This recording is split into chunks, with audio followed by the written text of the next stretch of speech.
Hi everybody, it's Professor T.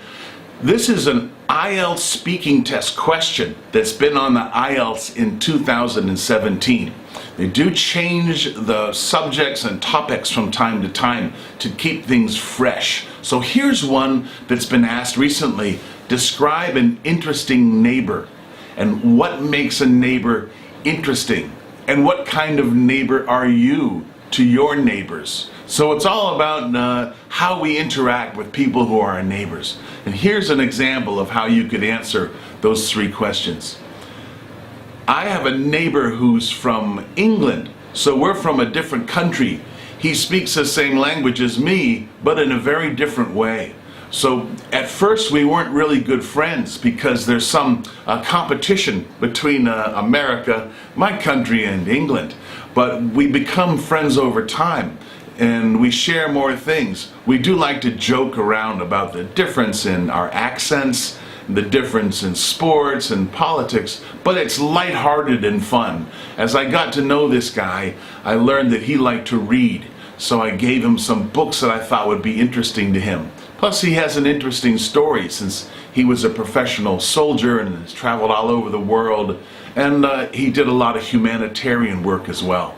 So I try to be a good neighbor by not making too much noise, by also helping find out what someone else needs and helping them do it. I help this guy with his garden sometimes, and so if I go to town and buy some special snacks, I bring them over for he and his wife, just to be friendly and neighborly.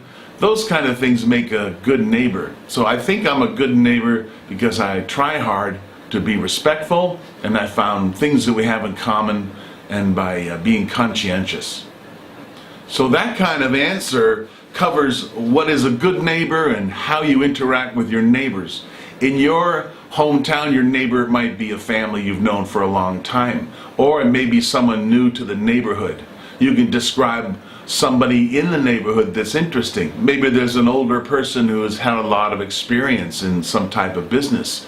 Maybe there's a cute little kid in your neighborhood that you like to see grow up or you have fun with. Maybe your neighbors are your best friends or your cousins that you've known for a long time. So there's always someone to talk about who's a neighbor.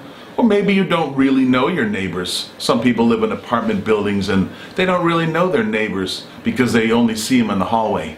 So you can describe something like that and then describe the characteristics of what a good neighbor is and what a bad neighbor is. And we know how to be a good neighbor. Don't steal anything, and don't borrow the guy's car without permission, and try to be respectful in terms of noise and so on.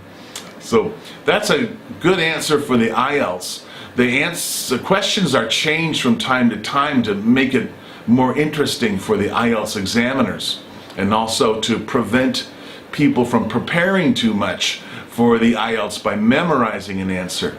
What you want to do is, while you're listening to the question, take down some notes of advantages and disadvantages, what you do and what you don't do. And then when you're giving your reply to the question, you'll have a very organized way of delivering a great answer that explains about your life. And that's the most interesting thing for an IELTS examiner, is to learn about someone else's life and to hear a story that's well organized and well told.